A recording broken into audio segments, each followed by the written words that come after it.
আমার বাগানে অনেক ধরনের ফুলই আছে, সবগুলো ফুলই আমার খুবই খুবই খুবই পছন্দের। কিন্তু এই বেলি ফুলের মধ্যে কিন্তু একটা আলাদাই ব্যাপার আছে। বেলি ফুলের এই সিজনে আমি গাজরা বানিয়ে পড়তে অনেক বেশি পছন্দ করি, সেটা মাথার গাজরা হোক কিংবা হাতের। মোট কথা এই ফুলের গহনা আমার অনেক বেশি পছন্দের, যে কারণে আমার বাসায় টোটাল 4টা বেলি ফুলের গাছ আছে। আমার বাড়িতে সবগুলোই অ্যারাবিয়ান জেসমিনের গাছ, কিন্তু ফিউচারে আমার একটা রায়বেলি গাছ কেনার ইচ্ছা আছে। বেলি ফুল চুলে অথবা হাতে পড়লে কিন্তু বেশ ভালোই লাগে। আমার গাজরাগুলোতে আমি যতগুলো ফুল ইউজ করেছি সবই কিন্তু আমার বাগানে, যদিও এটা একদিনের ফোটা ফুল না। আমি প্রায় 7-8 দিন ধরে খুব কষ্ট করে এই ফুলগুলা কালেক্ট করেছিলাম। তারপরেও এই ফুলগুলা ফ্রেশ থাকার কারণ হচ্ছে আমি এই ফুলগুলোকে সাথে সাথে কালেক্ট করে একটা পলিথিনে এয়ারটাইট করে ফ্রিজের মধ্যে রেখে দিতাম।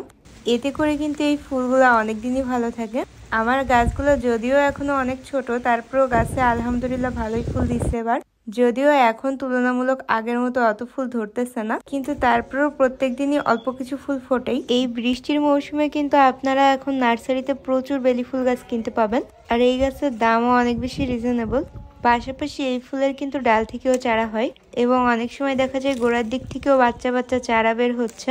এভাবে কিন্তু একটা গাছ থেকে অনেকগুলা গাছ বানানো যায়। এই বেলি ফুলের কিন্তু অনেক ভ্যারাইটি আছে, কিন্তু প্রত্যেক ভ্যারাইটির কিন্তু অনেক বেশি সুগন্ধ। আমার এই বেলি ফুল আর রজনীগন্ধা ফুলের স্মেলটা পার্সোনালি অনেক বেশি পছন্দের। এই ফুলের পরিচর্যা বলতে আমরা প্রত্যেক বছরই ফুল গাছটা রিপোর্টিং করে দিই আর নতুন করে মাটি চেঞ্জ করে দিই, এতটুকুই করি। আর ফুলের সিজন শেষে আমরা ফুলের ডালপালাগুলো ছেটে ফেলে দিই, এতে করে গাছ নতুন ডালপালা ছেড়ে কিন্তু অনেক বেশি ঝোপালো হয়।